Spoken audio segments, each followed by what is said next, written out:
buenos días. Y hoy en De Frente están los candidatos a la vicepresidencia de la República. Queremos que usted conozca otras facetas de quienes acompañan a los candidatos a la presidencia y quizás escuchar respuestas de preguntas que todavía no le han hecho.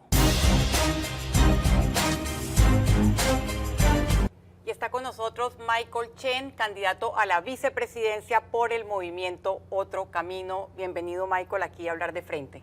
Muy buenos días a todos los que nos acompañan en la mañana de hoy. Gracias por esta oportunidad, Sabrina. Usted es uno de los candidatos más jóvenes de esta carrera presidencial. ¿Cuáles piensa que han sido sus principales aciertos o aportes a la campaña y sus principales errores? Bueno, creo que los principales aciertos, primero, venir de la empresa privada, tener esa experiencia de poder cambiar la provincia de Colón. Y los principales desaciertos, creo que la manera abrupta en la cual se hizo la migración desde la empresa privada a la política. Y jamás estuvo en mis planes, Sabrina, estar en la política, pero me di cuenta después de 1 año y 8 meses de ser presidente de la Cámara de Comercio de Colón que tenemos que involucrarnos para cambiar el lugar que nos vio nacer. ¿Por qué califica esa manera abrupta como un desacierto? Porque no pude terminar mi periodo. El periodo son 2 años en la Cámara de Comercio de Colón. Quería terminar los proyectos que actualmente están en ejecución y la nueva Junta Directiva lo está continuando, pero creo que hubiera mandado un mensaje mucho más fuerte, terminar el programa El Cambio Comienza por mí que ideé en la Cámara de Comercio de Colón y presentárselo a la población de Colón como debía ser. Usted ha hablado mucho de la historia de sus abuelos que llegaron huyendo de la guerra de China. Panamá es escenario de una ola migratoria sin precedentes en el continente. ¿Cuál piensa usted que debe ser la política migratoria de Panamá? Bueno, primero, la migración es un derecho. No podemos exigirle a la gente que no migre debido a las condiciones de los países a donde vienen. Para los que no saben, mis abuelos emigraron hace más de 80, 90 años atrás a la provincia de Colón. Perdieron todo lo que tenían y pues la ciudad que los acogió fue la provincia de Colón y ellos le enseñaron a sus hijos y a sus nietos a amar, querer y defender el lugar que ahora nosotros llamamos patria. Y al igual como le pasó a mi familia, yo creo que Panamá es un país que recibe a todos, pero tiene que haber una política en donde haya un control de esa migración. Siento de que es hora de que los otros países de la región también contribuyan. Muchos no se quieren quedar aquí en Panamá, muchos quieren irse a Estados Unidos, pero sigo diciendo, y siempre lo he dicho, que Panamá abre las puertas a toda la región y es un buen país para invertir. Eso es lo importante, tener esas leyes que organicen esa migración, pero también buscar que los otros países de la región contribuyan para que la migración sea de manera ordenada. Hablando de la región, lo escuché en una entrevista decir lo siguiente: no estamos de acuerdo con Bukele o con Milei, pero ellos han tenido la voluntad y los pantalones de hacer lo que se necesitaba. Me llamó la atención esa frase. ¿Cómo se define usted ideológicamente?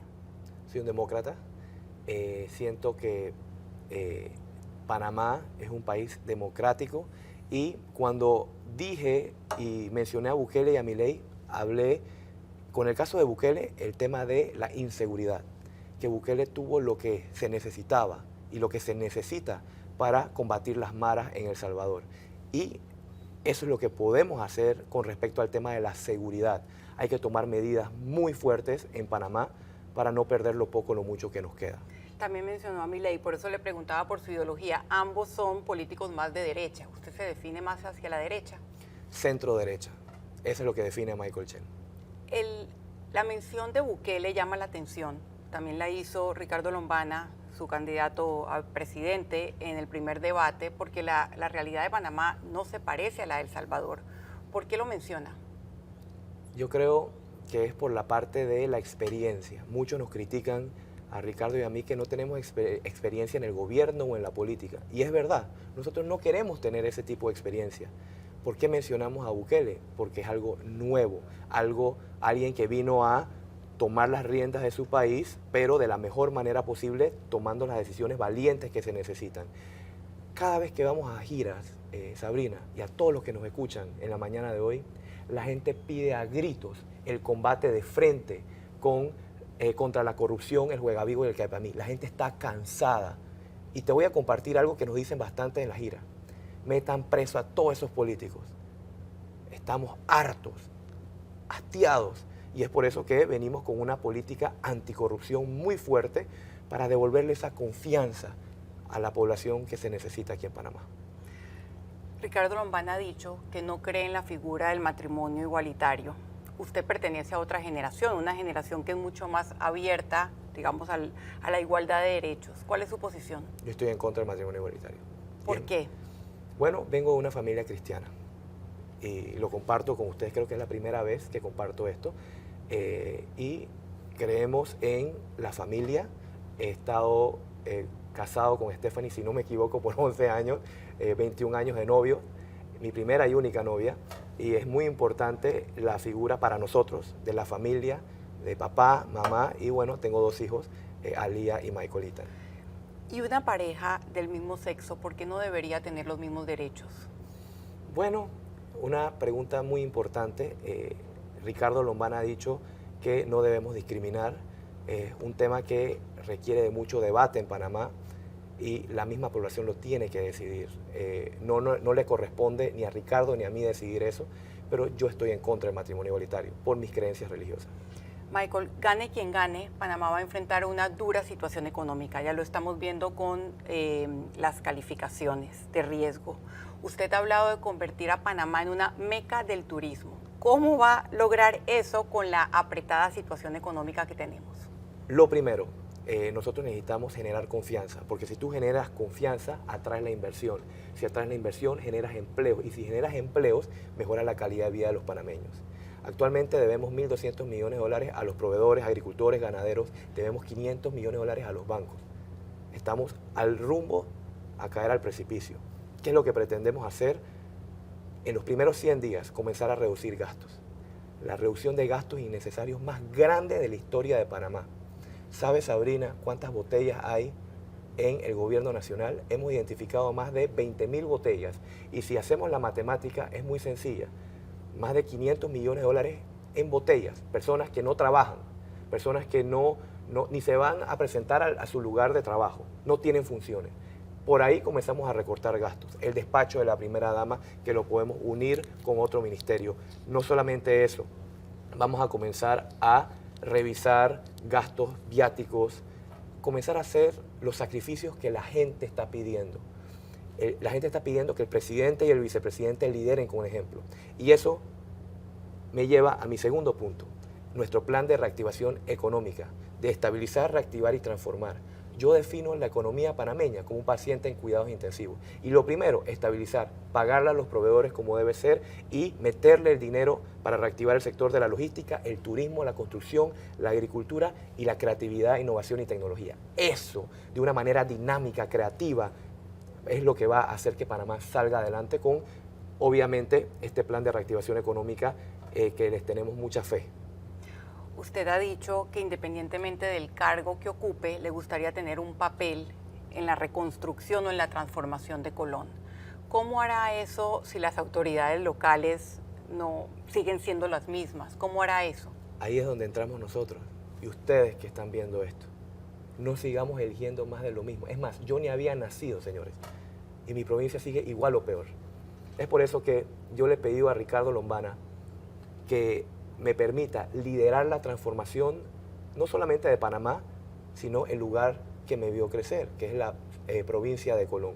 Indistintamente de las autoridades locales que ganen, Colón aporta 17% al Producto Interno Bruto y solamente somos 6% del territorio nacional. Y si vas a la ciudad, Sabrina, te va a dar lástima.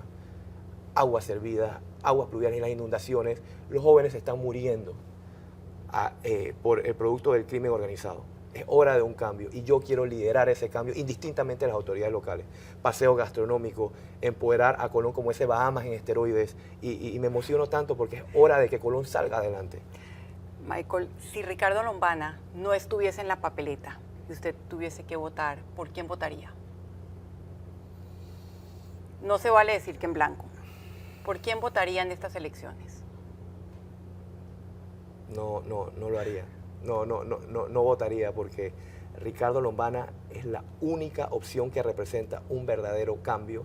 No es más de lo mismo. Por más de 40 años hemos estado votando por los mismos. ¿Usted consideró, o al menos le ofrecieron, ser parte de otras nóminas? En ese momento lo pensó, ¿por qué no lo pensaría para emitir su voto? Mira, varios candidatos a la presidencia de la República me ofrecieron la vicepresidencia. También me ofrecieron la alcaldía de Colón, ser diputado, representante de todo. Pero nuestros principios, o mis valores y mi visión no son negociables. La ética tampoco es negociable. ¿Y qué es lo que me hizo elegir a Ricardo Lombana? Que tenemos esos mismos principios y valores. No estamos atados a los poderes económicos, no le debemos favores a nada ni a nadie, no estamos involucrados con los narcopolíticos ni nada. Eso es lo que me hace elegir a Ricardo Lombana. Última pregunta. Además, si Ricardo Lombana ganara la presidencia, usted, además de vicepresidente, ¿qué cargo le gustaría ocupar? No hemos hablado de eso, te soy sincero. 3 cosas le he dicho muy puntualmente a Ricardo Lombana. 1, no quiero ser un jarrón chino, porque el vicepresidente... No quiere estar de adorno. No quiero estar de adorno. Número 2, que me permita trabajar por mi país, recorrer todas las provincias para buscar soluciones rápidas, eficientes y eficaces. Y número 3, obviamente, liderar el cambio de la transformación en Colombia. Y la ñapita, convertir a Panamá en esa meca del turismo. Por años, Sabrina, nada más nos hemos enfocado en una zona libre, los puertos y el canal de Panamá. Pero se nos ha olvidado lo más importante: arte, cultura, gastronomía, flora, fauna y la gente. Ahí tiene varios cargos. Muchísimas gracias, Michael, por hablar en De Frente. Usted quédese aquí, seguimos con este especial de candidatos a la vicepresidencia. Nos acompaña José Isabel Blandón, candidato a la vicepresidencia por la nómina de Cambio Democrático y el Partido Panameñista. Bienvenido, José Isabel, aquí a hablar De Frente. Gracias, un gusto. Usted es el único de los candidatos a vicepresidente que antes fue candidato a presidente. En esta campaña ha tenido que, obviamente, darle espacio al principal, que es Rómulo Rux. ¿Qué ha sido lo más difícil de eso, de ese nuevo rol? Bueno, mira, tanto como difícil no, ha sido diferente, pues, porque una cosa es ser el principal y otra cosa es ir de suplente o de vicepresidente en este caso. Ha sido una experiencia diferente, sin lugar a dudas, pero yo diría que se ha podido llevar bien porque hay una buena relación, una buena comunicación entre Rómulo y yo, y entendiendo que además esta es la única nómina en la que ambos somos presidentes de partido. Sí se ha entendido que mi candidatura de vicepresidente no es la común, pues, y en ese caso sí hay una agenda propia como presidente del Partido Panameñista, apoyando las candidaturas panameñistas y teniendo cierta autonomía de la candidatura presidencial. ¿Qué le diría hoy, a 2 semanas de las elecciones, a quienes todavía piensan que usted debió haber presidido la nómina, encabezado la nómina? Mira que los números que nosotros vemos en distintas encuestas a mí me reafirman la necesidad de haber hecho una gran alianza. Y pienso que en todo caso faltó desprendimiento de otros más para poder que esa alianza fuera aún más grande. Porque yo creo que por encima de las aspiraciones personales de cada uno de nosotros está el país, y lo que está aquí en juego es la democracia. O sea, aquí no nos llamemos engaño. Uno de los candidatos representa a una opción que es totalmente negativa para el país, de una persona que ha estado condenada por actos de corrupción, pero que además cuando le tocó ser ministro de Estado y ministro de Seguridad fue quien ordenó y dirigió las peores represiones que se han visto en democracia en los últimos 30 años. Usted ya ha hablado de las consecuencias de que, y pongámosle nombre, de que José Raúl Mulino llegue a la presidencia. ¿Piensa que vendrán también consecuencias en el plano internacional, por ejemplo, con Estados Unidos? Bueno, yo no sé realmente si va a haber o no consecuencias en el plano internacional. A mí me interesa sobre todo cuáles van a ser las consecuencias para los panameños y las panameñas. Y realmente nosotros no necesitamos de un gobierno que venga a imponernos una reforma tributaria, que venga a imponernos nuevamente el tema de la mina a sangre y fuego, como ocurrió en Bocas del Toro, como ocurrió en San Félix, como ocurrió en Colón, cuando José Raúl Mulino ordenó las represiones violentas que terminaron con 8 muertos y varios heridos y gente perdiendo la vista en estas protestas que se hicieron. Entonces, que nosotros volvamos a ese escenario parecido a lo de la dictadura, o sea, me parece que no es lo que Panamá merece ni necesita en estos momentos. ¿Cómo reconcilia usted ese análisis que acaba de hacer con el hecho de que su nómina haya utilizado la voz de Ricardo Martinelli para promocionarse? Bueno, aquí hay un tema. Ricardo Martinelli estaba atacando a Rómulo y era simplemente recordarle, pero si tú mismo estabas diciendo que él era lo máximo hace 5 años atrás. ¿No están tratando de confundir al electorado o de montarse sobre la imagen de Ricardo Martinelli? No, fíjate que aquí el tema, primero que el gobierno de Alianza CD-Panameñismo no fue un gobierno en el que todo lo que se hizo fue obra y gracia de Ricardo Martinelli. La política económica de ese gobierno se manejó en un ministerio administrado por panameñistas. Ahí estaba Alberto Ballerino, ahí estaba Dulcido de la Guardia, por ejemplo. Otro tema de que Martinelli se da golpe de pecho es el tema de 100 a los 70. La propuesta de 100 a los 70 era una propuesta panameñista que cuando se hace la alianza se integra al plan de gobierno. El tema del proyecto Curundú era una propuesta panameñista que incluso le toca desarrollarla en primera instancia a un ministro panameñista, el ministro de Vivienda. Entonces, no todo el que está ahí en ese equipo de gobierno y de las cosas que él se quiere vanagloriar son gente que hoy en día está con él. ¿Por qué entonces la marca es CD y no que la marca también es panameñismo? Porque en la campaña vemos muy fuerte la marca es CD. Bueno, porque al CD le toca pedir que voten CD, me explico, eso es lógico. Nuestra campaña es Vota 4. Nosotros no vamos a pedir que voten en el CD, nosotros vamos a pedir que voten en el panameñismo, obviamente. Y yo creo que esa es una de las fortalezas de esta alianza. Hay 2 partidos grandes con candidatos a nivel nacional que cada uno va a empujar a su propia papeleta, pero al final, no importa si votas 5 CD o votas 4 panameñistas, a nivel presidencial todos los votos caen, por decirlo así, en la misma buchaca. O sea, caen a favor de Rómulo y de Blandón. Usted como presidente del partido panameñista, ¿cómo es su relación con el otro miembro del partido que está corriendo en esta elección para presidente, con Melitón Arrocha? Bueno, mira, yo conozco a Melitón Arrocha desde hace mucho tiempo. Nosotros tenemos nuestras diferencias políticas, pero a nivel personal nosotros no hay una enemistad a nivel personal. Pero sí te quiero decir que él no representa al partido panameñista en esta elección. Para los panameñistas sí es un tema de exclusión cuando tú decides no correr dentro del partido e irte a correr por otro lado. ¿El panameñismo cómo reconcilia el discurso que tienen ahora en campaña con el hecho de la postulación al Parlacén y el primero en la lista es el expresidente Juan Carlos Varela?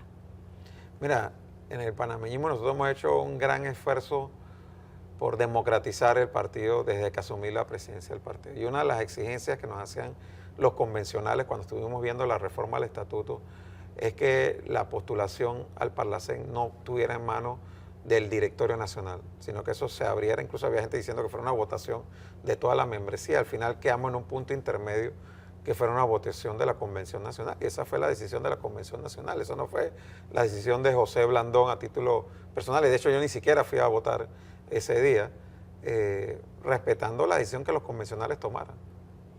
Vamos a pasar al tema de minería que usted mencionó y efectivamente después del fallo de inconstitucionalidad, tanto Rómulo como usted han sido insistentes en que respetarán ese fallo y respetarán también la ley de moratoria a la minería.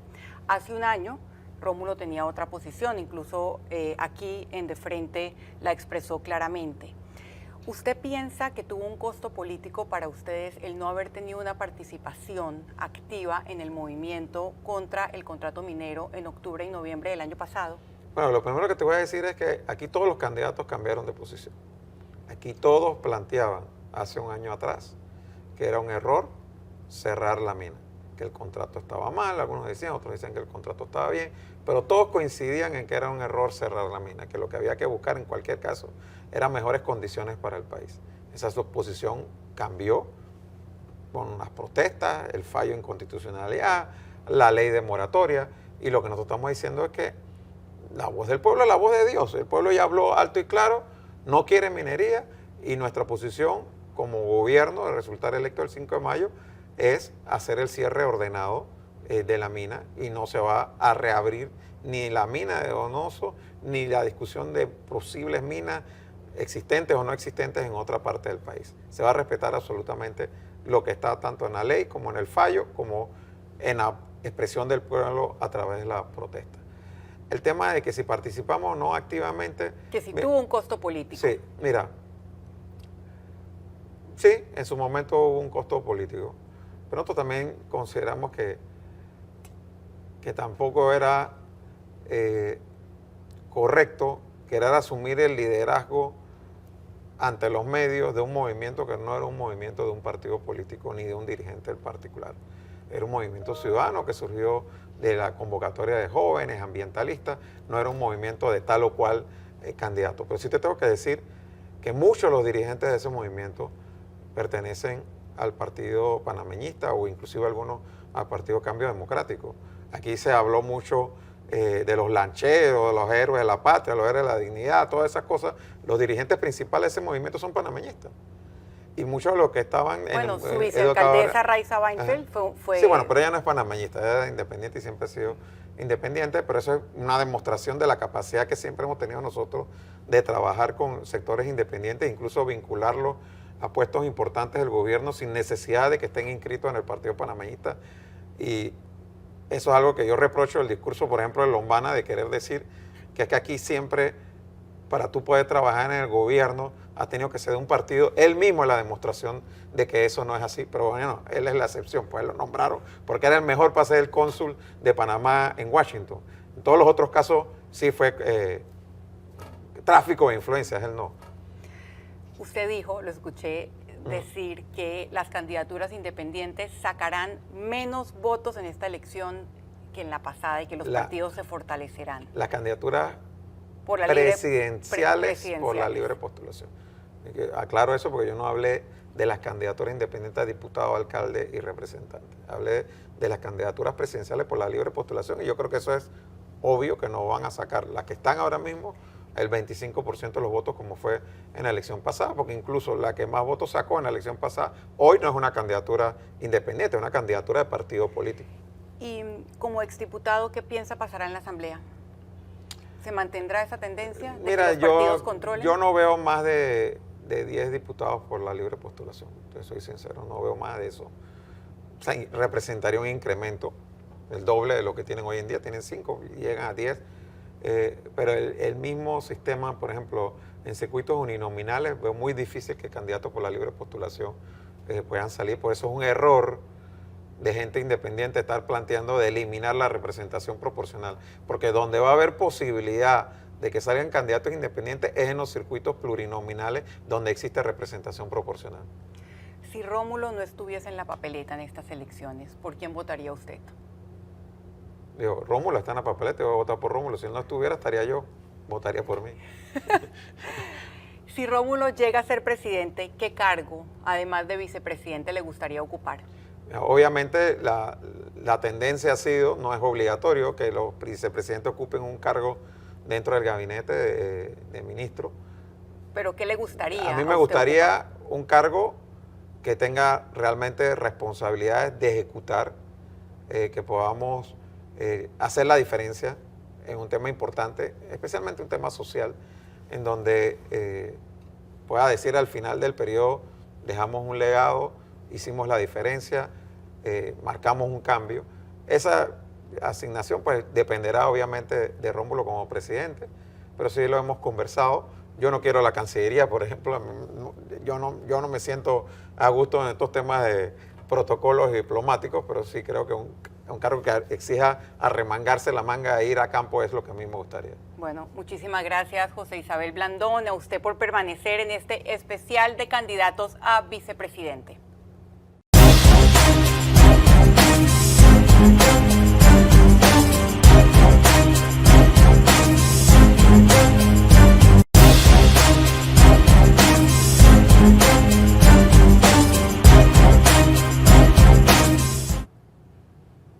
Y en este especial con los candidatos a la vicepresidencia es el turno de Richard Morales, candidato a la libre postulación en la nómina con Maribel Gordón. Bienvenido, Richard, a Hablar de Frente. Muchas gracias, Sabrina, por la invitación.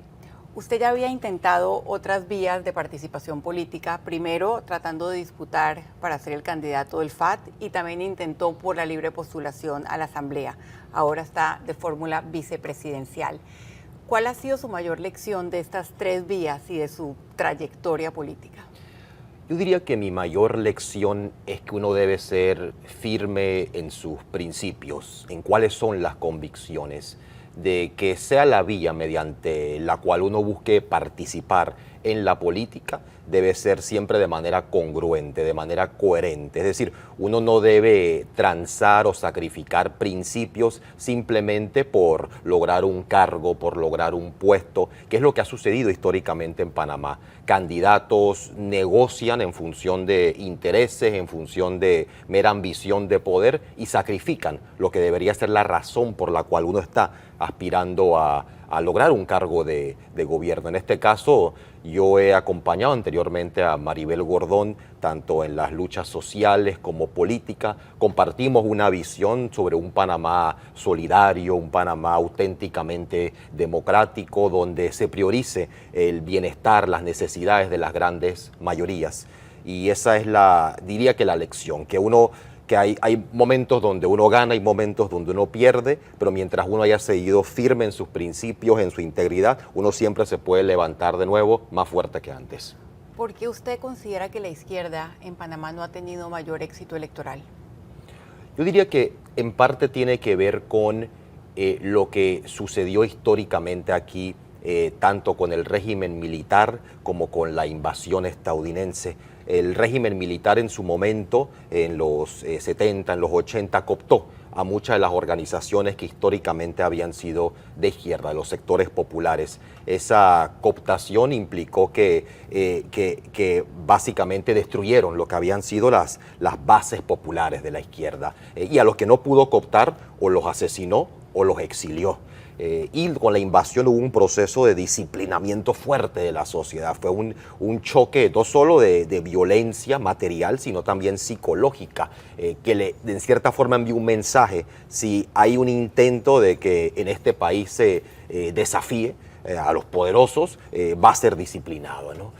Y también habría que traer otro factor, que fue lo que sucedió en el 99. Panamá recibió un influjo de miles de millones de activos con la reversión del canal y la zona del canal. Eso creó una especie de bonanza artificial que hizo parecer que este país estaba avanzando, que estaba prosperando, que estaba creciendo, pero eso fue una burbuja y esa burbuja está estallando ahora. Así que mientras otros países de la región, la izquierda estaba logrando avances electorales, sobre todo como una respuesta al fracaso de la política neoliberal, en Panamá eso estaba siendo contrarrestado por esa burbuja artificial, por el retorno, por la reversión. Pero todo eso está, y ahora ha entrado el modelo panameño en una crisis y la población está despertando al hecho de que requerimos una opción de cambio, una opción de transformador que representa esa izquierda que busca un progreso equitativo.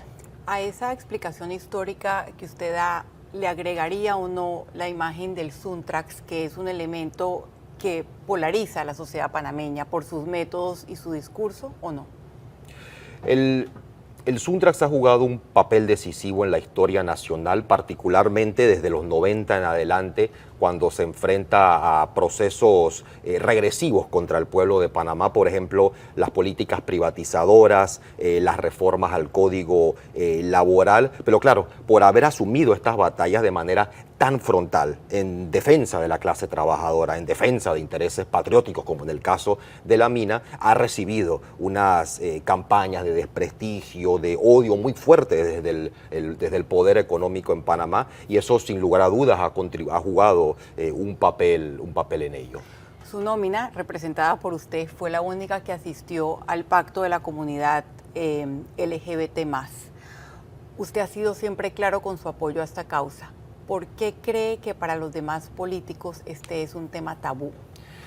Y aquí regreso a mi primera respuesta en cierta forma. La integridad, la ética implica que uno es fiel a principios, fiel a causas, y en este caso la causa de personas que actualmente son discriminadas. Y proponemos que tenemos que avanzar hacia un país donde nos podamos reconocer y respetar mutuamente, donde todas las creencias, donde todas las formas de concebir y vivir la vida que permiten que la gente sea feliz, que todo eso pueda ser acogido. Un país respetuoso, un país democrático, un país auténticamente libre, donde se garanticen los derechos de todas las personas por igual. ¿Por qué esto le cuesta a otras candidaturas aceptarlo? Aunque posiblemente algunos en su vida privada lo aceptan del foro interior al conversar de manera íntima con los demás, y es por mero oportunismo. Es el oportunismo, la conveniencia. Les quita votos. Les quita votos. Así que hacen cálculos y dicen, yo voy a sacrificar la causa, yo voy a sacrificar la vida, incluso la dignidad de seres humanos, porque a mí me quitaría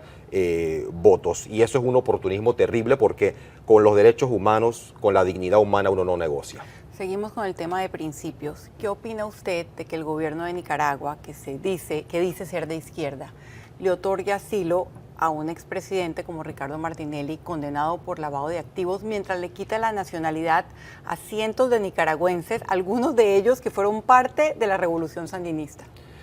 Yo creo que es una hipocresía espantosa. Yo creo que demuestra que hay una crisis democrática, con un deterioro de las instituciones, efectivamente. Y creo que lo importante ahí es que pudiera ser un gobierno de Maribel Gordón hacia el futuro. Y nosotros hemos sostenido que tenemos que poder mediar en las situaciones de crisis de los países hermanos de la región. Y esto es recuperando ese papel anfictiónico que había presagiado Simón Bolívar y Justo Arosemena para Panamá, que Panamá juegue ese papel de capital de una América Latina integrada, y que cuando hay un conflicto, como hay en Nicaragua, como hay en muchos otros países de la región, por ejemplo, como hubo en Colombia, que Panamá pueda jugar ese papel mediador y que a través del diálogo se logre superar el conflicto y logremos ir reparando las instituciones y lograr avanzar en la democratización de nuestras sociedades. Estamos hablando de Centroamérica, el Parlacén. ¿Integra Centroamérica o es una cueva para darle impunidad a algunos? Es una institución que puede ser utilizada para la integración regional, en este caso centroamericana. Justo acabo de mencionar la integración, y creo que el futuro de Panamá, de Centroamérica y Latinoamérica depende de la integración, de que nos volvamos una región económicamente potente, en la medida que tenemos esa capacidad de unirnos, no solo políticamente, como es el Parlacén o el Parlatino, sino económicamente, lograr economías de escala, lograr integración en la infraestructura, pero para lograr todo ese proceso sí requerimos instituciones de integración política. El tema del Parlacén es un tema de política exterior. Cuando uno lo dice, ¿a qué se refiere esto? Es la política exterior. Si el país está a favor de la integración regional o está a favor de simplemente de aislarse, de convertirse en una especie de isla. Y sabemos que Panamá es un país cuyo futuro depende de que logre diversificar sus lazos internacionales. Lo que ha pasado hasta el momento es que los partidos tradicionales en Panamá, que sabemos que son históricamente corruptos, envían diputados que actúan de forma corrupta tanto al Parlacén como al Parlamento panameño, como a la Asamblea Legislativa. Así que la corrupción de quienes han estado en el Parlacén es equivalente o análoga a la corrupción que vemos en la Asamblea Legislativa. Por eso necesitamos gente en el Parlacén que dispute la función de ese Parlamento, que lo oriente hacia esas tareas de integración regional y de mutuo beneficio. Yo ya he escuchado la posición de ustedes sobre la pérdida de grado de inversión por parte de Panamá, pero ¿qué políticas públicas emprendería un gobierno de Gordón Morales con la situación apretada fiscal y económica que tiene el país? Primero tenemos que combatir la evasión fiscal. Panamá en la región latinoamericana es el país que tiene menor capacidad de recaudación en la actualidad, un 12.7 aproximadamente, en toda América Latina y el Caribe. Es decir, como proporción del PIB, la recaudación es más baja en Panamá que en cualquier otro país en América Latina. Y esto tiende a rondar entre el 60 y 70% de los impuestos a la renta que deberían estar pagando los grandes capitales. Así que en Panamá hay una enorme evasión y este es un problema. Porque claro, lo que se está evadiendo, además de las exoneraciones que entrega Panamá a capitales transnacionales principalmente, todo eso implica que hay que compensar ese dinero de alguna forma y generalmente lo hacen a través de endeudamiento. Y a eso habría que agregar la corrupción, que se calcula que es un 4% del PIB aproximadamente y un 20% del gasto de la inversión social en Panamá. Así que habría que, por un lado, lograr la recolección de impuestos, justicia fiscal y además combatir la corrupción, adecentar el Estado. Y también estamos pidiendo que tiene que haber un audito de la deuda. Esto implica cómo fue contraída la deuda y cuáles fueron los usos de esa deuda. Requerimos transparencia absoluta en el Estado y una de las primeras tareas de un gobierno de Maribel Gordón sería audito. Se me está acabando el tiempo, pero no quiero dejar de preguntarle cómo manejaría un gobierno de usted la relación con Estados Unidos. Una relación respetuosa, una relación que debe basarse en la que somos dos países soberanos, donde debe haber equidad en el trato, de igualdad. Lo que no podemos aceptar es injerencia o intervencionismo de ninguna forma en nuestros asuntos internos, y de la misma forma que requerimos relaciones respetuosas, tanto políticas como económicas con Estados Unidos, también las necesitamos con otros países y otras regiones alrededor del mundo. Panamá requiere diversificar sus relaciones, tener relaciones positivas tanto con Estados Unidos, como con China, como con los países europeos, con las distintas regiones asiáticas, africanas. En la medida que logremos diversificar, Panamá tendrá un futuro más próspero, pero sobre todo hay que afirmar la soberanía nacional. Si Maribel no estuviese en la papeleta, ¿por quién votaría usted para presidente? Pregunta difícil, pero para ser honesto, probablemente dejaría mi voto a la presidencia en blanco. Si Maribel Gordón ganara la presidencia de la República, usted, además de vicepresidente, ¿qué cargo le gustaría ocupar? A mí me gustaría estar involucrados en tareas de planificación. Yo creo que lo primordial en el Estado panameño es avanzar de un Estado improvisador, que atiende tareas de manera discrecional según los negociados, a un Estado que planifica. Y planifica metas, objetivos a 5, 10, 20 años y que lo hace con la participación de la sociedad de manera transparente, de manera objetiva. Yo creo que tenemos que enrumbarnos hacia un futuro de auténtica prosperidad equitativa, sostenible, que logremos convertirnos en un país avanzado. Y para lograr eso hay que planificar. Bueno, muchísimas gracias, Richard Morales, vicepresidente por la libre postulación en la nómina de Maribel Gordón.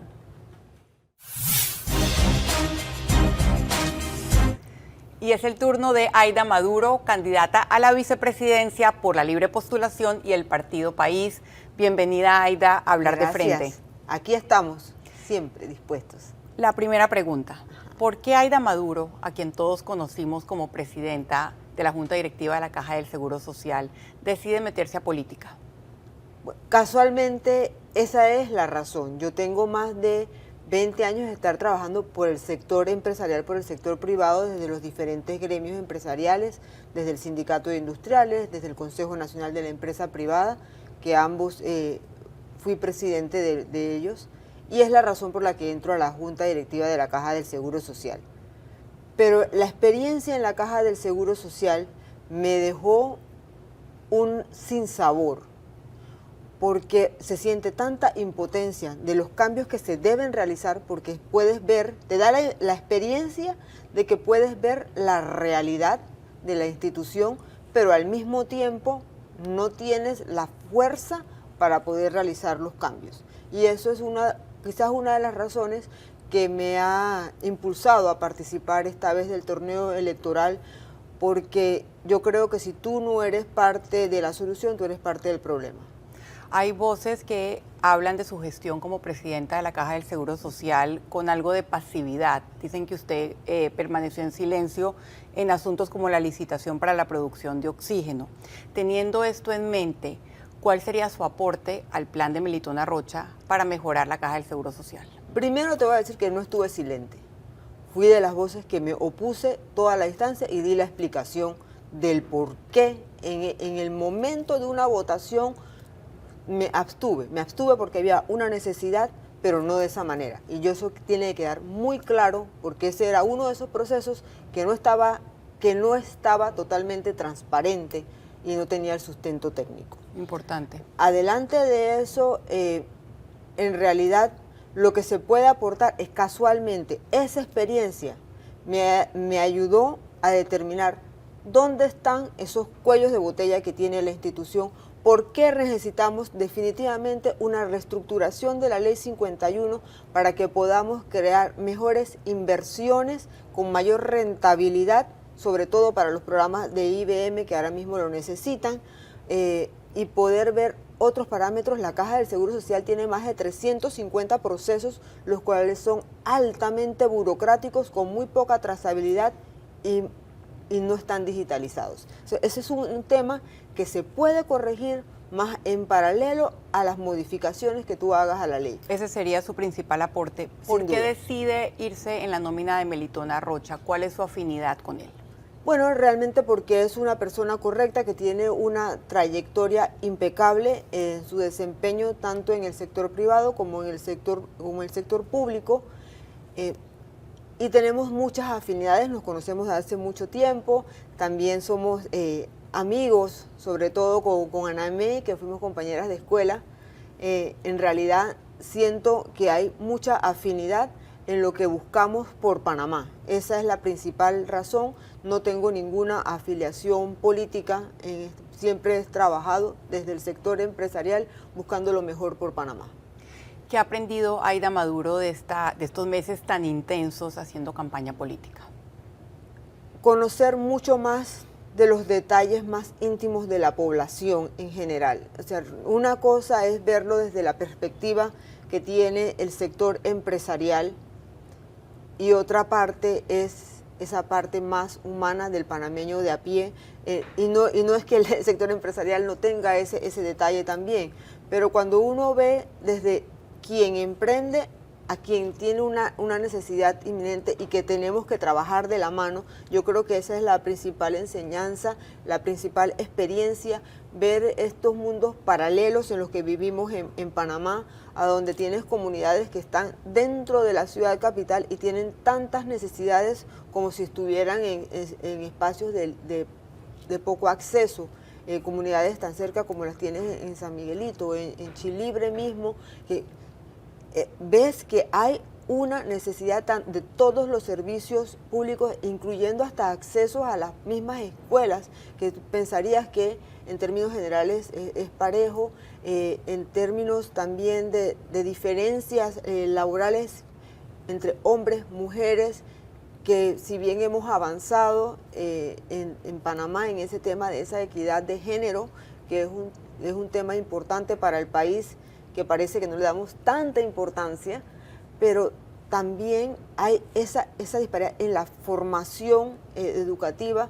Yo creo que es una experiencia enriquecedora. El hecho, porque fue la razón por la que entramos, no es porque tienes que ocupar un puesto en el gobierno. Entramos a la contienda porque necesitamos aportar para que Panamá tenga un cambio. Usted habla de mundos paralelos.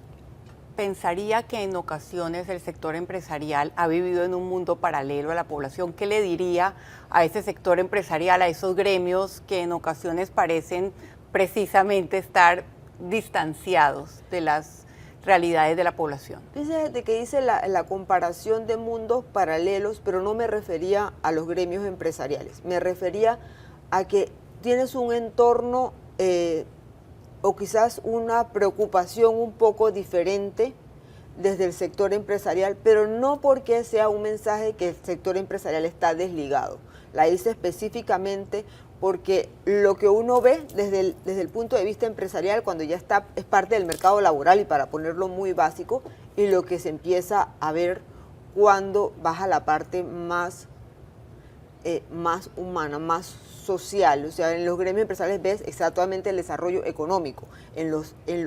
Cuando llegas ya al tema de la población y ves que hay quien no tiene ni siquiera un piso en su casa, que no tiene dónde dormir, a donde tenemos que alternarnos para a ver quiénes son los que tienen que dormir en las camas y quiénes van a dormir en el piso, quiénes va a dormir en una hamaca. Esa es una realidad un poco diferente que nos habla de la parte social como país y cómo debemos realmente entrelazarnos para evitar esa disparidad, esas desigualdades en la sociedad. La nómina de ustedes corre por la libre postulación, pero también por el partido País. ¿Usted, Aida, se identifica con las posturas de este partido en términos de educación sexual o de matrimonio igualitario? me identifico con la libre postulación. ¿Qué piensa de las posturas en temas sociales y de derechos reproductivos del Partido País? ¿Tiene alguna posición? Yo creo en los derechos individuales, creo fielmente en los derechos individuales, creo en el matrimonio, tengo un matrimonio de 33 años, realmente creo en esa fortaleza, pero creo firmemente que cada uno tiene el derecho a elegir quién va a ser su pareja y cómo se va a desarrollar. ¿Cómo se define usted ideológicamente? Si lo habría, soy de una derecha liberal, totalmente. Usted mencionaba la participación de las mujeres en política y la realidad es que en lugar de aumentar ha descendido. En esta elección las mujeres postuladas son solo el 10%. ¿Qué haría usted para que la paridad dejara de ser letra muerta para los partidos políticos? Yo creo que tenemos dos realidades. Una de ellas es que hay pocas mujeres, no hay tantas mujeres que quieren participar. Y lo digo pensando desde el punto de vista que tampoco creo en las cuotas. Creo en el tema de méritos y el hecho de tener de identificarnos que podemos hacer más. Y ahí quiero hablar un poco más de nosotras como mujeres y ahí me identifico porque después de todos los años que tengo de estar trabajando en el sector por el país, realmente por el país, porque la labor gremial es por el país, me ha tomado muchísimos más años que lo que le tomaría a cualquier hombre hacer lo mismo. Entonces, lo que pasa es que las mujeres tenemos que empezar a dar el ejemplo, a hacer esa guía, abrir el camino y que otras mujeres ingresen. Hace más de 12 años, una mujer de partidos políticos me dijo, ¿por qué tú no participas en la política?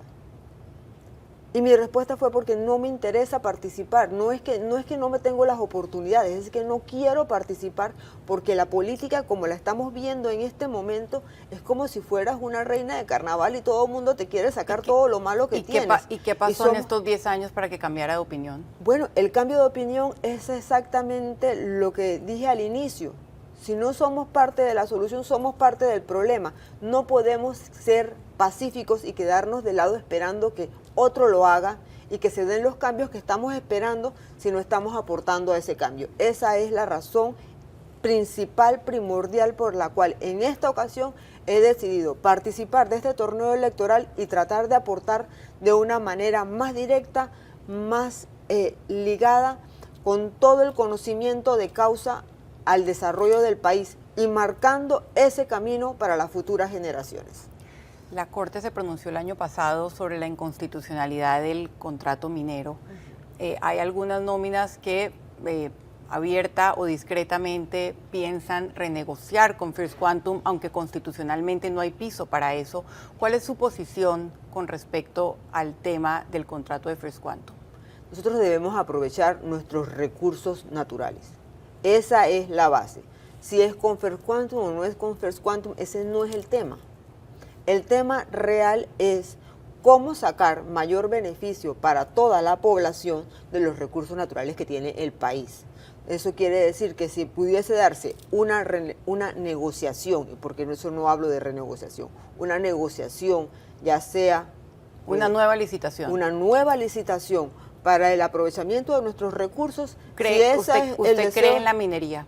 Yo creo que la minería, en este caso, Panamá tiene un recurso muy valioso del cual podemos sacar mucho beneficio para toda la población, cumpliendo con todas las medidas de protección del medio ambiente y sobre todo que se tengan los beneficios para el país, porque la minería al final de cuentas tiene un periodo de explotación y un periodo de reposición.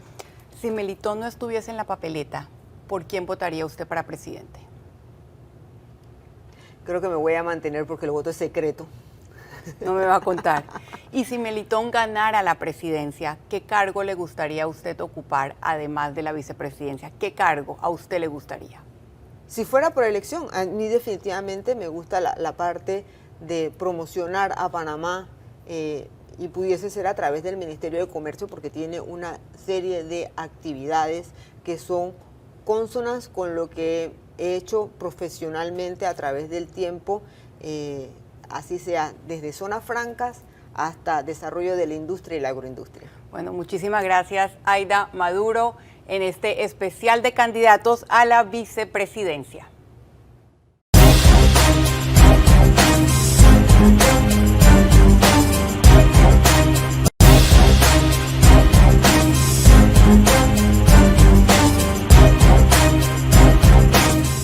Y me acompaña ahora la doctora Rosario Turner, candidata a la vicepresidencia por el Partido Popular en la nómina del expresidente Martín Torrijos. Bienvenida, doctora Turner, aquí a Hablar de Frente. Mucho gusto y gracias siempre estar en tu programa. Doctora, usted ha tenido que enfrentar como funcionaria dos de las grandes crisis de salud de Panamá y el mundo, sí, el dietilenglicol y la pandemia. ¿Cuál ha sido su mayor aprendizaje de esas crisis? Bueno, mira, no son dos crisis, fueron tres, o sea, porque estuvo el dietilenglicol, el H1N1 y tuvimos ahorita la pandemia esta, la más grande del siglo. Y yo creo que el aprendizaje más importante que uno obtiene cuando hace el análisis y la reflexión es que la salud es lo más importante que hay, ¿no? Yo he estado en debates, he estado en gabinetes y comienza uno a discutir, invierte en esto, invierte en el otro y a veces como que salud se vuelve como la cenicienta y no tenemos la claridad que salud está en todas las políticas públicas. Para mí lo más importante que esto me dio es reconocer que no hay más nada más importante que la salud. Yo te puedo dar rápidamente una historia. Una persona millonaria en Panamá le dio la COVID, y fue a un hospital privado y en el hospital le negaron la atención. Y como ministra yo tuve que llamar a ese hospital y conseguirle todos los insumos que ellos tenían para que lo atendieran. Entonces puedes tener todo el dinero del mundo, pero si no tienes salud no tienes nada. Sí, esa es una lección importante. Sí. En el caso de la pandemia, mirando para atrás, con el conocimiento que tenemos hoy, ¿hay algo que usted hubiese hecho diferente, sobre todo conociendo que los efectos económicos del cierre aún se sienten? Mira, cuando miramos para atrás es fácil hacer análisis, claro, y reflexiones, pero en ese momento lo más importante era la vida humana. No me arrepiento de ninguna de las decisiones que tomé, todas las tomé en base a la evidencia científica que había en el momento y sobre todo con conceptos de integralidad. Yo tengo muchos valores y las decisiones que fui tomando con el tiempo me permitieron llegar a una conclusión de que cuando uno trabaja con equipo, trabaja con confianza. Yo hice un equipo que no era un equipo político, era un equipo de los mejores científicos que tenemos aquí en Panamá, que me ayudaron a poder llevar el proceso. Usted le confirmó a Castalia Pascual lo que era un secreto a voces. El gobierno de Laurentino Cortizo la destituyó, sí, y la gota que derramó el vaso fue que usted no permitió el retorno de los hijos de Ricardo Martinelli al país como un vuelo humanitario. ¿Cómo se siente usted ahora viendo a tantas personas cercanas a Martinelli, incluso dentro de la campaña de ustedes, teniendo tantas opciones electorales y popularidad? Mira, cuando llego a una reflexión, pareciera que en efecto los problemas no son de los partidos políticos. El tema de los valores, de la integralidad del ser humano es un problema de la sociedad y eso nos lleva a la necesidad de reflexionar que esta no es cualquier campaña. Esta es una campaña donde el pueblo panameño salió en octubre, noviembre a plantear que querían una oportunidad de un gobierno que les pusiera atención, que tuvieran confianza, pero también un gobierno transparente. Entonces no podemos ser como contradictorio entre lo que decimos y lo que actuamos. Entonces yo sí le hago un llamado a la población panameña de que con toda la situación económica que tiene el país, se requiere no solo una persona que tenga experiencia, sino que una persona que haya demostrado tener valores y sobre todo luchar contra la corrupción. Y esa es la consigna que tenemos en la campaña de Martín Torrijos. Usted ha hablado mucho de ser íntegro, del valor de la transparencia, y yo le pregunto, viendo el escenario electoral, ¿Por qué vale la pena ser íntegro en política si muchas veces se es más exitoso de otra manera? Mira, cada individuo se establece una meta en la vida y lo importante es que tu vida espiritual te demuestre que tú estás haciendo lo correcto. Cuando uno ve a algunas personas que andan con el ¿qué hay para mí? Y que tienen muchos recursos, pero también ves que tienes riesgos que los puedan matar, que tienen que estar llenos de seguridad, te dice la integridad vale la pena. Y entonces yo duermo todas las noches y todas las noches le pido a Dios seguir su camino porque eso es lo que nos permite vivir con esa tranquilidad y con esa paz que yo quisiera que todos los panameños tuviéramos aquí, porque el país no solamente tiene problemas económicos, tiene riesgos sociales y situaciones de riesgo de pago, todo lo que tuvimos recientemente, y si no manejamos bien la cosa, la gente está dispuesta nuevamente a salir a la calle, ¿no? Usted es una veterana del PRD y junto con Martín Torrijos renunció al partido. ¿Cuál piensa usted que va a ser el futuro del PRD? El Partido Revolucionario Democrático está inmerso en una contradicción muy grave. Tenemos a unas bases muy identificadas todavía en valores, algunas bases que han sido maltratadas porque no le han dado las oportunidades de sus liderazgos naturales. Y por el otro lado, algunos de ellos incluso los están destituyendo por solamente hablarnos al equipo de Martín Torrijos. Por acercarse a la campaña. Por la campaña de nosotros. Entonces, ahí hay una contradicción muy grande. Y por el otro lado, entonces nos encontramos con una gente que piensa que seguir haciendo lo mismo le va a permitir llenarse de recursos sin importarle la justicia social, sin importarle lo que es Panamá. Entonces, para mí y para Martín, está muy bien claro que lo primero es Panamá, después son los partidos políticos. En el futuro, los dirigentes naturales del partido tendrán que reevaluar cómo transformar el partido que ha perdido su esencia, como Omar lo diseñó en su momento el general Omar Torrijos. Usted también habla mucho de la mujer profesional y sin embargo la participación de la mujer en política en Panamá ha disminuido en lugar de incrementarse. En esta elección es solamente el 10% de las mujeres postuladas. ¿Qué piensa que deben hacer los partidos y la sociedad para que esa paridad sea una realidad? Mira, lo primero que pienso es que los gobiernos, Martín y yo hemos decidido en nuestro plan de gobierno dar la paridad en el tema del gabinete, pero también pienso que en todas las instituciones y a nivel de la sociedad, nosotros debemos trabajar en el empoderamiento de la mujer.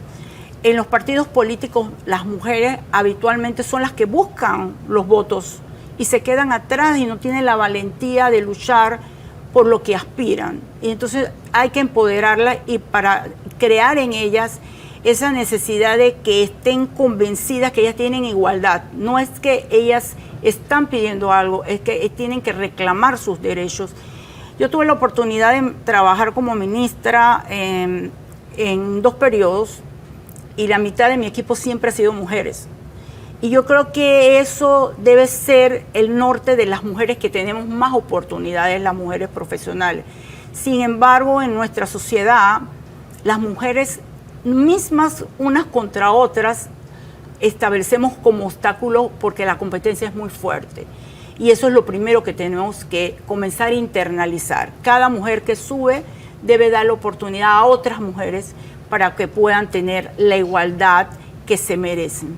Usted ha hablado mucho del tema social y se nota que eso es una de sus de lo que le gustaría hacer. Ahora se le voy a preguntar.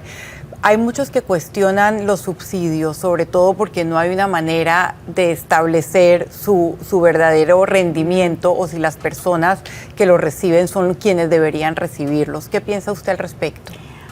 Los subsidios son necesarios ante situaciones críticas, pero a la vez tienen que tener un andamiaje en que la persona que recibe el subsidio tenga la capacidad de irlo preparando para que desarrolle competencias que le permitan a futuro poder ganarse su sustento por sí mismo. O sea, mantener subsidios eternos sin llevar a la persona que se superen, eso me parece que es no invertir los recursos del Estado de manera óptima, ni contribuir a combatir la pobreza de ninguna manera. Entonces, esos son elementos que se deben tomar, como también tener controles. Recientemente el Ministerio de Desarrollo Social desarrolló una plataforma que se llama RENAP y están llevando cruces y hay familias que tienen 2 o 3 subsidios. O sea, yo no estoy en contra de los subsidios, pero creo que los subsidios deben ser priorizados,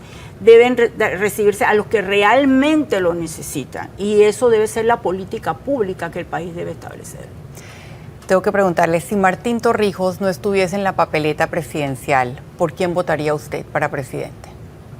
Pues yo creo que me tendría que abstener porque yo no veo a nadie con experiencia que lleve al país a lo que se requiere, ¿no? Se requiere una transformación profunda y se requiere definitivamente llevar a Panamá a otro nivel y la mayoría de los candidatos que veo o están experimentando y otros bueno, hay otros que tienen experiencia como ministros, sí, como alcaldes. Como alcaldes, pero también tenemos algunos que tienen algunas situaciones de carácter de valores que no me siento identificada.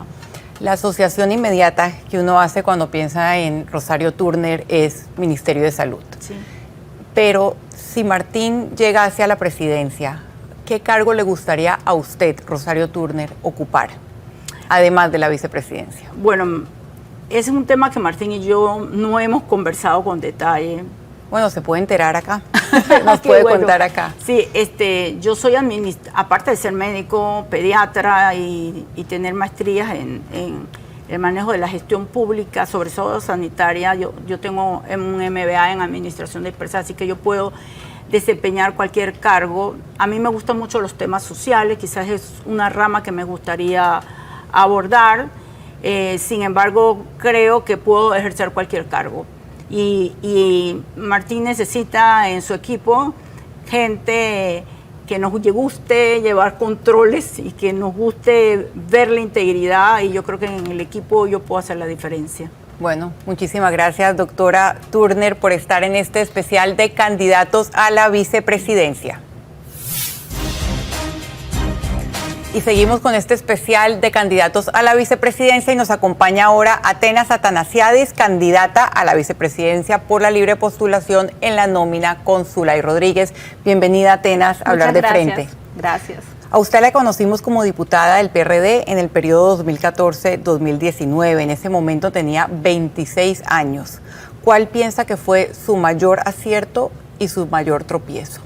Bueno, mi mayor acierto fue que siempre voté a los proyectos de ley pensando en lo justo y en lo correcto, sin importar banderas políticas, sin importar que los proyectos vinieran de panameñistas, Cambio Democrático, del partido PRD o de quien sea. Siempre votaba por lo justo y lo correcto. Eso me caracterizaba, decir la verdad y ser honesta. Y mi tropiezo también fue de que me dejaba llevar mucho por lo que decían en redes sociales. Hay gente que te ataca muy feo, eso me afectaba mucho, me hacía daño, pero uno madura y uno se da cuenta de que hay personas que son negativas solo porque sí. La Asamblea es un centro del poder, del que vienen tanto usted como Zulay, pero también es el órgano más cuestionado por los panameños. Cuando usted fue diputada, fue denunciada por haber utilizado la planilla 172 para emplear a personas que no trabajaban en la Asamblea. Cuéntele a los ciudadanos que están viendo este programa por qué debemos confiar en su compromiso con la transparencia.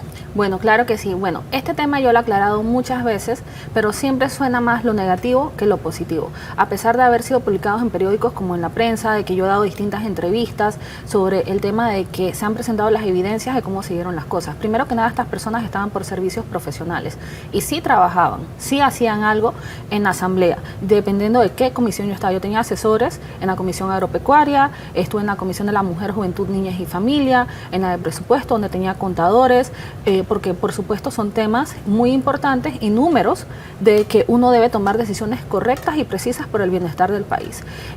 Cuando yo tuve este personal, todos tenían una función y muchos de ellos cumplieron funciones ya sea por periodos cortos de 6 meses porque los contratos eran renovables. Yo trataba de darle oportunidad a distintas personas dependiendo de sus características y por supuesto uno tiene agradecimiento por las personas que hicieron algo por ti en campaña. Y si tú sabes el talento y el potencial de esta persona y sabes que tiene algo que aportar al país, por supuesto que se utiliza para algo positivo, para ese trabajo legislativo que es bien importante y bien grande. Lamentablemente muchas personas que están en el rol de diputados utilizan o utilizaban en ese entonces este dinero para otras cosas. Tenían de repente botellas y esto no es positivo. No es positivo porque si la persona no tiene una función, título universitario, porque algunos dicen es que yo no tengo ni siquiera un título, tú le pones una función. Imagínate, yo tenía personas que eran promotores comunitarios que así decía el título, pero ¿qué hacían ellos? Iban, distribuían la información, iban a las distintas reuniones que hacían los representantes, las de descentralización, hablaban de la labor legislativa, de las leyes que habíamos fomentado, incluso los mandábamos a hacer como encuestas, casa por casa, y preguntar, ¿usted qué piensa de esta ley? ¿Cree que ya debe impulsarla? Usted definitivamente no tenía botellas. No. ¿Por qué piensa que no logró su reelección en el 2019, esta vez por el Partido Alianza? Bueno, primero es que las personas lamentablemente tienen como desconocimiento de cuál es la función de cada autoridad. Las personas piensan que un diputado tiene partidas circuitales y esperan cosas que un diputado no puede dar. Por el tema legislativo, yo impulsé 69 proyectos de ley, muchos de ellos son ley de la República, fueron sancionados, fueron aprobados, algunos, a pesar de que fueron aprobados en tercer debate, quedaron en el aire. Pero la realidad es que las personas esto no lo valoran, son pocas las personas que dicen, wow, increíble labor legislativa y saben tu función en las comisiones, vieron el canal de la Asamblea y le dan como el valor a estas cosas. Pero la mayoría de las personas piensan que un diputado está para regalar uniformes deportivos, para arreglar calles, cosa que te puedo decir que nosotros sí hicimos, pero con dinero personal, con recursos de la empresa, de mi familia. Cuando hacían peticiones, nosotros tratábamos de hacer algún parcheo, tratábamos de pasar algún equipo. No para con mejorar, dinero del Estado. No, para mejorar condiciones de algunas vías de acceso. Y la gente decía, ay, qué porquería. Mira, nada más hicieron esto, pero no se dan cuenta que eso era recurso de nuestra empresa y que era parte de nuestra responsabilidad social corporativa y que se le daba prioridad a algunas cosas porque yo estaba en mi calidad de diputada y quería también, por supuesto, ser agradecida con mis votantes. Claro. ¿Qué ha pasado? Porque usted habló de sus proyectos de ley y creo que el más conocido es el de endurecimiento de penas contra los pederastas y el registro de abusadores sexuales. ¿Qué ha pasado con eso? Bueno, se logró un aumento, pero no se logró lo que nosotros esperábamos. Nosotros esperábamos 30 años, esperábamos penas más duras y que no siguieran los acuerdos de pena. Lamentablemente, siempre hay personas que al momento de la reglamentación cambian las cosas y esto fue lo que sucedió. Se aumentaron las penas, en algunos casos por 4 años, por 8 años, por 10 años, pero no se logró el objetivo esperado. ¿Y el registro? El registro está, pero está por una lucha que nosotros hicimos. Casualmente ese es uno de los proyectos que llevamos a tercer debate, fue aprobado en el Pleno. En el momento Varela no lo sanciona, no se reglamenta, pero Zulay, que también fue coproponente, lo retoma y vuelve a la Asamblea y ahora este gobierno sí lo sancionó, gracias a Dios. Zulay dice que no renunciará al PRD. Usted dijo que sí renunciará. ¿Cuál piensa que va a ser el futuro del partido PRD? Yo siento que el PRD es un partido bueno, con principios torrijistas. Igual lo mismo puedo decir del panameñismo y de cualquier otro partido. Todos se hacen por causas nobles, porque quieren lo mejor para el país. Pero lamentablemente la dirigencia actual no siento que esté pensando en eso. Siento que tienen otros intereses y yo sí tenía deseos de renunciar porque no comulgo mucho con la dirigencia actual. Pero siento al final, hablando con Zulay, de que si uno quiere hacer cambios, uno debe mantenerse. Actualmente mi posición es como que neutral en este tema. No es una prioridad para mí pensar si renuncio o no renuncio, ya que no es un tema de relevancia. Para mí no lo es.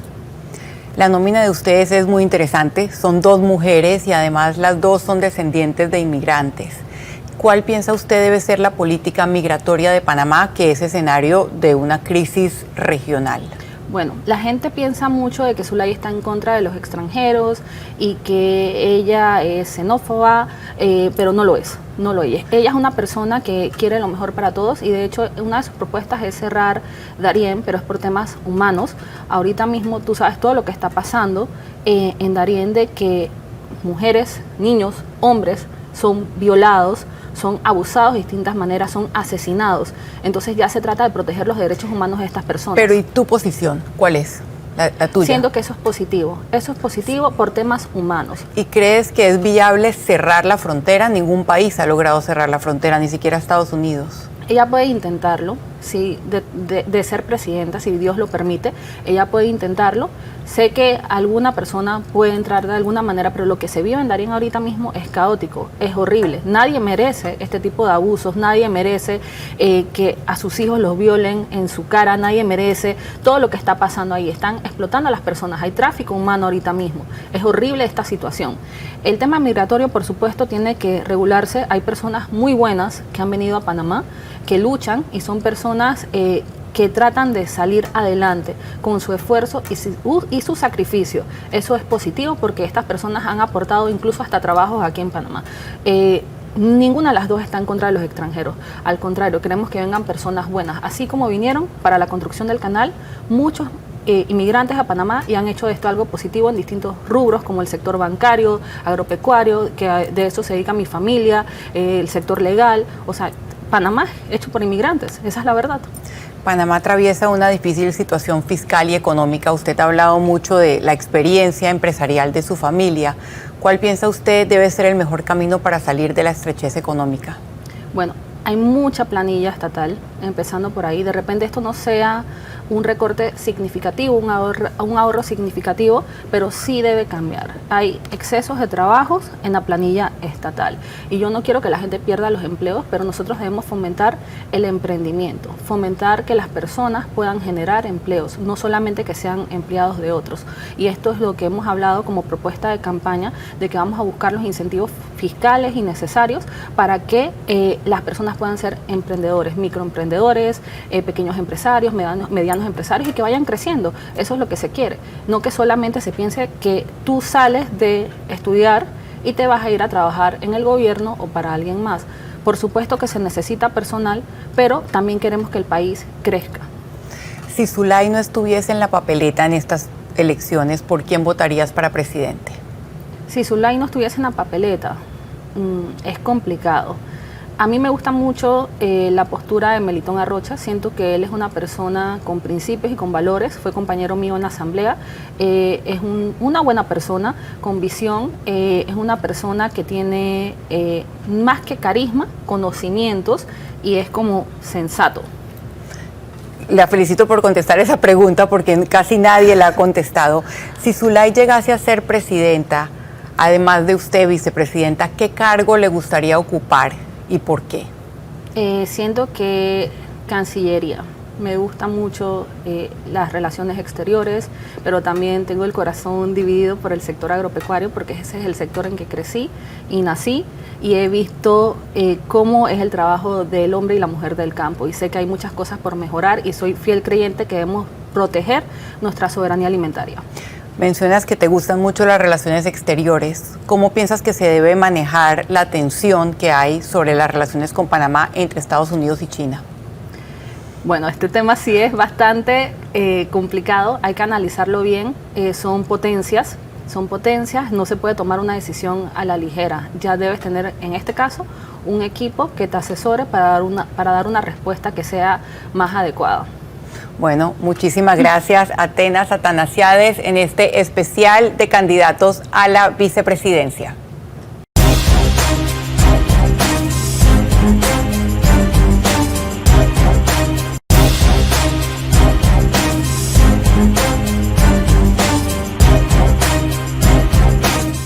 Y es el turno ahora del doctor Camilo Alain, candidato a la vicepresidencia por el PRD y Molirena, nómina del vicepresidente José Gabriel Carrizo. Bienvenido, doctor Alain, aquí a Hablar de Frente. Muchas gracias por la entrevista. Es una oportunidad para expresar nuestra opinión hacia el país. Usted fue ministro de Salud durante el envenenamiento masivo con dietilenglicol, una situación muy grave. ¿Qué lección aprendió de esa crisis? La lección de la crisis, producto de la forma de los sistemas de control y de acreditación del sistema de salud, deben robustecerse para evitar que pueda ocurrir eso. Ese medicamento entró al Seguro Social, nosotros no éramos gobierno cuando ocurrió eso, entró en el gobierno de Mireya Moscoso, no asistiéndole ninguna culpa, pasó por falsificación de los tambuchos de parte de la empresa, entró a farmacia del Seguro Social, se preparó y causó todo lo que pasó. Gracias a Dios pudimos tener la asistencia del CDC rápidamente y logramos salvar las vidas de los panameños, logrando detectar la causa en 7 días. Recuerdo eso. Usted hoy en día se Era un problema encuentra... del Seguro Social. Pero como ministro mi responsabilidad Claro. cumbre era atender la salud pública. ¿Usted se encuentra satisfecho con el seguimiento que el Estado le ha dado a las víctimas? Bueno, yo sí creo que hace falta rectificar más y mejorar más, pero sin embargo hay que definir que la cronicidad de este problema y de los reclamos que existen, el gobierno en ese entonces indemnizó a los que se han diagnosticado en base a los requisitos que se habían establecido y todavía hay quejas y clamores vinculados a este problema. Esto ocurrió hace muchísimos años también en Colón y pues la salud sigue siendo crisis porque no hay una política de Estado. Yo sí creo fuertemente en la acreditación y esos son los mecanismos que pueden evitar que ocurran eventos centinelas, como se llaman, o eventos adversos. Los eventos centinela en materia de Joint Commission International, lo que es acreditación internacional por Estados Unidos, son eventos que ocurren y causan daños irreparables de la salud. Lo interrumpo para cambiar de tema. Martín Torrijos era el presidente en ese entonces. ¿Cómo no? ¿Cómo maneja Camilo Alain la relación con Martín Torrijos ahora que son rivales políticos? No hay rivalidad política, hay posiciones políticas. Yo creo que el respeto y la cordialidad se mantienen por encima del vaivén de la política. Así que yo a Martín lo trato bien, lo respeto y tenemos una relación cordial cada vez que nos vemos. No tiene nada que ver con la política, las posiciones son diferentes. Yo creo que no hay que denigrar ni hacer diatribas para criticar, para hacer lo que uno es. Yo soy el doctor Camilo Alain y Martín es el expresidente de la Martín República. Torrijos. Hablando del partido PRD, ¿usted se siente orgulloso del rumbo que ha tomado su partido? Y me refiero desde las prácticas clientelistas hasta la infiltración del crimen organizado. Bueno, todas esas clases de acusaciones deben ser comprobadas. No hay denuncias formales que prueben todas las cosas que la gente percibe. La percepción en política parece ser realidad, sin embargo, hay que tener pruebas.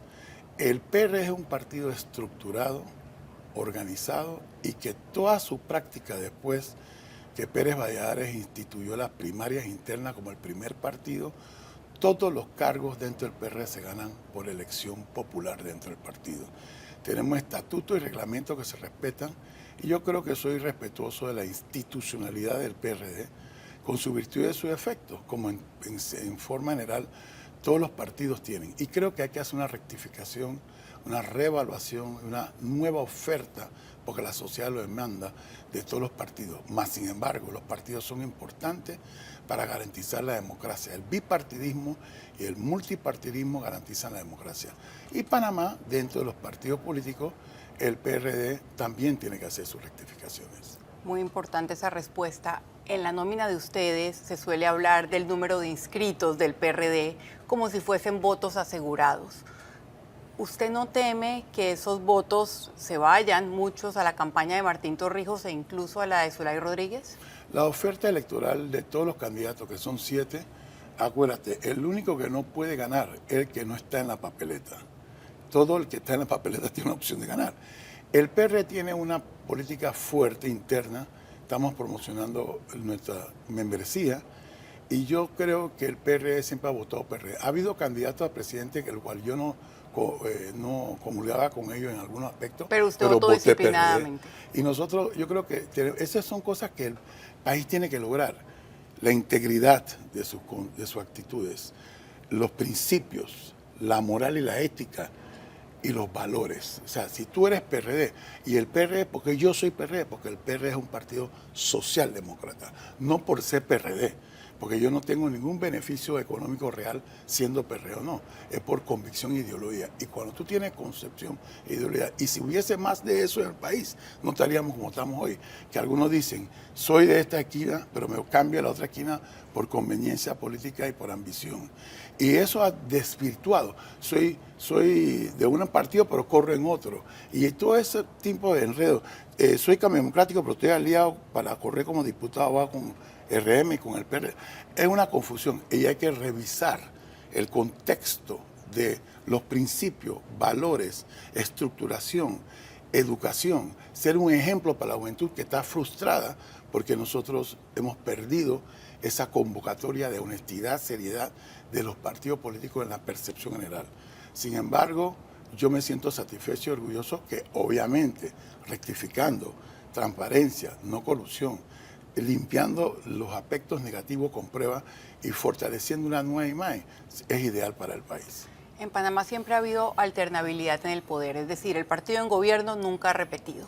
En esta ocasión el gobierno enfrenta un enorme desgaste político y lo encarna la figura del vicepresidente porque ha sido muy protagónico, para algunos incluso ha sido el presidente en funciones. ¿Qué posibilidades tienen ustedes en este escenario? Es difícil, y yo creo que es difícil para todos los candidatos. En este momento tenemos 7 ofertas electorales. En ese escenario, que es otro tema que yo siempre toco, nadie va a ganar con más del 33%.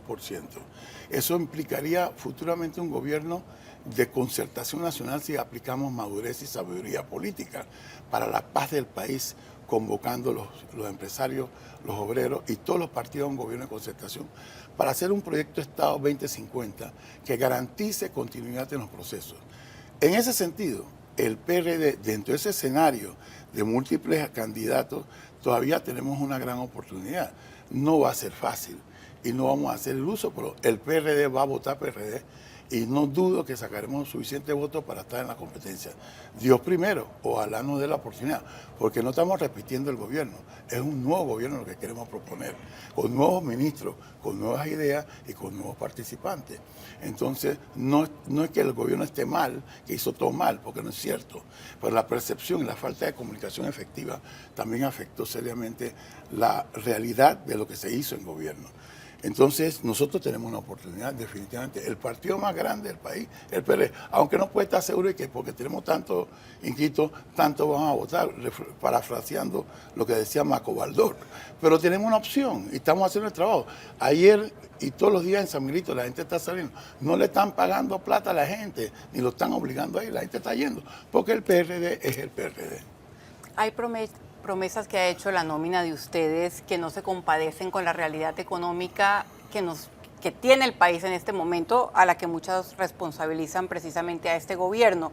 Voy a leer algunas. Aumento de 250 a la fuerza pública, 4 días de trabajo, 3 de descanso y $1,000 de salario mínimo, 3.000 millones al programa de invalidez, vejez y muerte de la Caja del Seguro Social. La gran pregunta es, ¿de dónde van a sacar el dinero, doctor? Brillante. Tú eres inteligente. 10.000 millones de dólares se gastaron en la pandemia. 4.600 millones, casi 5.000 millones se gastaron en pagar salarios que habían aumentado saliendo del gobierno anterior. Y otros 5.000 millones que se sirven en los procesos vinculados al pago de todo el proceso de la pandemia. 20.000 millones se gastaron en el Estado. Gastados, bien gastados por circunstancias.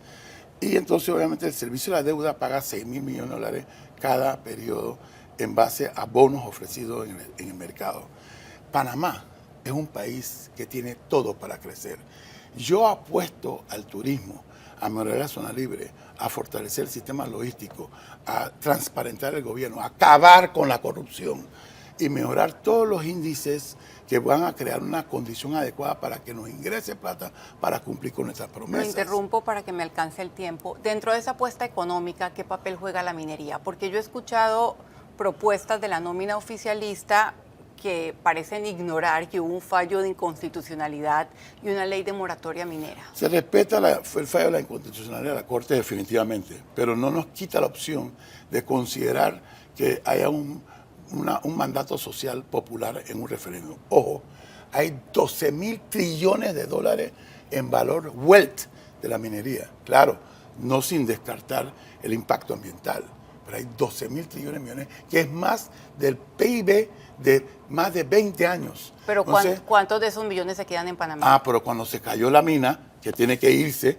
el Estado se hace un referéndum y el Estado se hace dueño del referéndum y el pueblo dice sí, tenemos una gran opción de crecimiento económico dramático para que el país esté bien. Aquí todos los panameños deberían tener $1 millón de bolsillo como en Suiza, pero es la desorganización, la falta de seriedad, la falta de inteligencia de gente capaz en el gobierno y gente que tenga carácter y esté dispuesto a hacer no corrupción y transparencia. Bueno, me ha quedado claro cuál es la posición. Tengo 2 preguntas finales que le he hecho a todos los candidatos. Si José Gabriel Carrizo no estuviese en la papeleta presidencial, ¿por quién votaría usted para presidente? ¿Por qué votaría de todos los candidatos? Sí. Es una pregunta bien difícil. Yo votaría por Gabriel Carrizo, sigue siendo mi Sí, pero él no está en la papeleta. ¿Por quién votaría? Chuleta, es muy difícil decirlo. Yo no votaría nulo. Votaría en blanco o nulo. Y la última pregunta.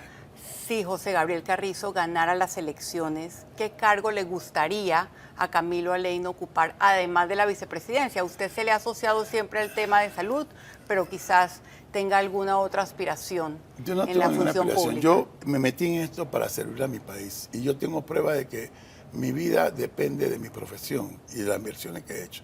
Yo quiero servir a mi país a donde sea necesario y donde pueda hacer un buen trabajo.